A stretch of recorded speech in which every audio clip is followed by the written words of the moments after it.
जो गोवा में एक क्लब में हुई, उस दौरान क्या आप वहाँ पर मौजूद थे? और ऐसे में देखा जा रहा है कि जो क्लब के जो मालिक थे, लूथरा ब्रदर्स, जी। उनको भी अब थाईलैंड से गिरफ्तार कर लिया गया है। क्या कुछ कड़ी कार्रवाई की आप मांग कर रहे हैं? सर मेरा नाम भावना जोशी है, मैं विनोद जी की वाइफ़ हूँ और मेरी जो 3 बहनें हैं जो वहाँ पे इनकी जिनकी डेड बॉडीज़ मिली है। मेरी फैमिली के जो 4 लोग वहाँ पर ऑन द स्पॉट उनकी डेथ हो गई। सिर्फ़ एक उनकी छोटी-सी लापरवाही की वज़ह से, जो उन्होंने अंदर अपने बार के अंदर जो प्रिकॉशंस नहीं लिए थे सेफ्टी पर्पज़ के लिए। ना तो उनका कोई इमरजेंसी एग्ज़िट डोर था, ना ही वहाँ पे कोई फायर अलार्म था और ना ही वहाँ पे फायर कंट्रोल करने के लिए कोई भी अदर प्रिकॉशंस थे। इनफैक्ट वहाँ के जो स्टाफ है उन्होंने भी कोई हेल्प नहीं करी, वो पहले अपनी जान बचा रहे हैं। जो वहाँ पे लोग फँसे हैं उनकी जान नहीं बचा रहे, जो स्टाफ अंदर फँसा है पहले डांसर्स को, म्यूजिशियंस को उनको बचाया जा रहा है। बाकी लोग जो खुद से निकले अपनी जान बचा करके वही सेफ हुए हैं सर, जो फँस गए वो अंदर ही रह गए। क्लब के जो मालिक हैं लूथरा ब्रदर्स, दोनों सौरभ और गौरव, उनको थाईलैंड से पहले हिरासत में जाओ गिरफ्तार कर लिया गया है। क्या कुछ कड़ी कार्रवाई की मांग आप कर? सर बिल्कुल बहुत कड़ी कार्रवाई होनी चाहिए उनके ऊपर, क्योंकि वो ऐसे लोग हैं, ऐसे इंसान हैं जो इतनी लोगों की हत्याएं करके इतनी इजीली देश छोड़ के चले गए। आप ये देखिए कि आम इंसान को टिकट नहीं मिल रही है, इतनी महंगे टिकट मिल रही है और वो इतनी इजीली वो देश छोड़ के बाहर चले गए हैं।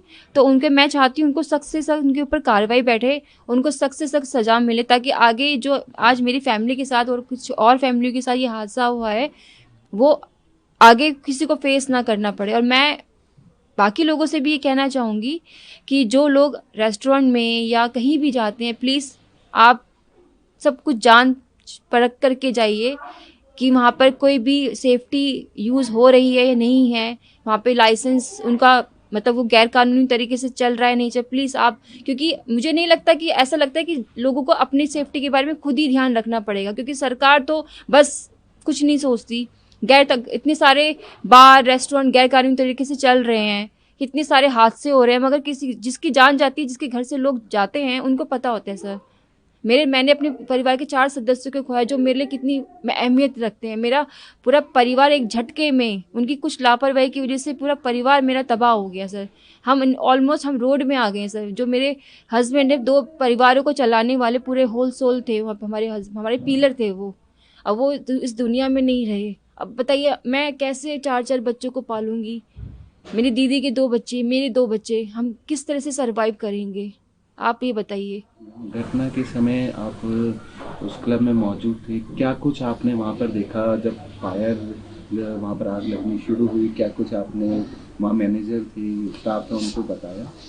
सर वहाँ पे इतना टाइम ही नहीं मिला, क्योंकि बहुत छोटी सी माइनर सी चिंगारी थी। अगर वहीं पे कंट्रोल कर दी जाती तो वो इतना बड़ा रूप नहीं लेती। मगर वहाँ पे सब लोग अपनी जान बचाने में लगे हैं, स्टाफ अपने लोगों को बचाने में लगा हुआ है। कोई किसी के लिए की कोशिश नहीं कर रहा कि आग बुझाने की कोशिश की जाए। पहले आग को कंट्रोल में करना चाहिए था, धीरे धीरे लोगों को बाहर निकालना चाहिए था तरीके से, मैनेजमेंट तरीके से। मगर सिर्फ एक सिंगल डोर होने की वजह से कुछ लोग किचन की तरफ भाग रहे, जहाँ पे वहाँ पे भी कोई एग्जिट डोर नहीं था। जो इनफैक्ट वहाँ का जो सामान लाने ले जाने का जो रास्ता था वो भी बाहर से बंद था। वो डोर भी बाहर से बंद था उस दिन। और लोग वहाँ पर धुएं से हार्डली 10 मिनट्स के अंदर सर, ज़्यादा से ज़्यादा 10 to 15 मिनट्स के अंदर वो कई लोग तो धुएं से ही मर गए। इनफैक्ट मेरे हस्बैंड भी धुएं की वजह से उनकी जान गई है। मेरी एक बहन की धुएं की वजह से जान गई है। मेरी 2 सिस्टर बिल्कुल टोटली 3rd डिग्री बर्निंग, उनका जो पोस्टमार्टम रिपोर्ट आई है। इतना बुरा हाल हुआ है सर, मैंने कभी सपने में नहीं, मैं नहीं चाहती थी मेरी किसी की, मैं कभी भी किसी के बारे में ऐसे न्यूज़ पढ़ती थी मुझे इतनी तकलीफ होती थी। आज मैंने खुद अपने घर के परिवार वालों को इस तकलीफ में देखा है, अपनी आंखों के सामने देखा है।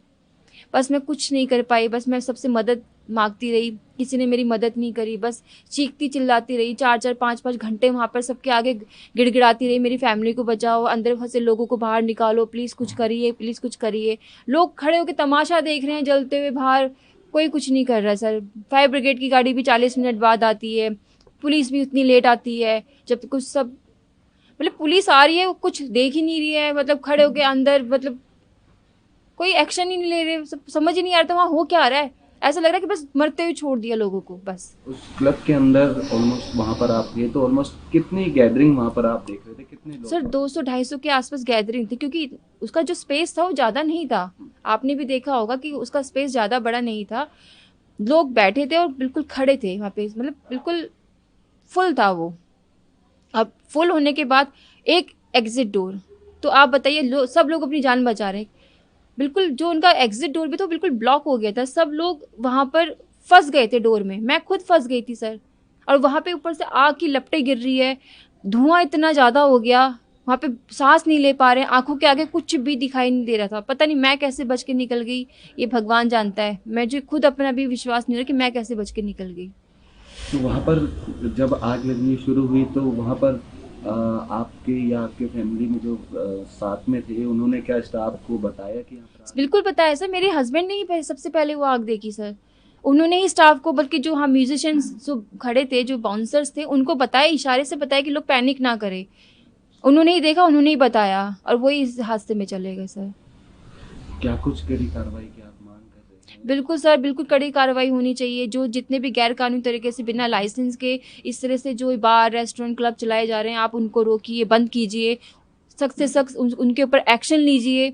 जो ऐसे ऑनर बिना किसी प्रिकॉशंस के अपने ये क्लब्स चला रहे हैं, उनके ऊपर सख्त कार्रवाई कीजिए, क्योंकि उनका वो तो पैसा कमा रहे हैं, लेकिन जो आम जनता है जान वो गंवाती है, वो जाती है अपनी एक थोड़ा सा एक मेमोरेबल टाइम स्पेंड करने जाती है। जैसे मैं भी अपनी फैमिली के साथ एक मेमोरेबल टाइम स्पेंड करने गई थी कि मैं एक कुछ मेमोरी लेकर आऊँगी अपने घर पे, एक हमारी मेमोरीज होगी।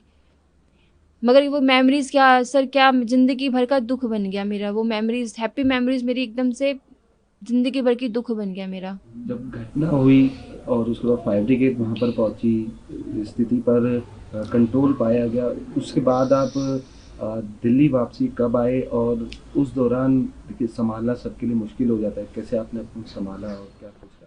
सर मेरे पास और कोई दूसरा ऑप्शन नहीं था, संभालना पड़ा, क्योंकि मेरे सामने मेरे दीदी के 2 बच्चे, मेरे 2 बच्चे, मेरे मम्मी पापा, यहाँ पे मेरी सासू माँ, सब लोग, उनकी चेहरे देख रही थी मैं।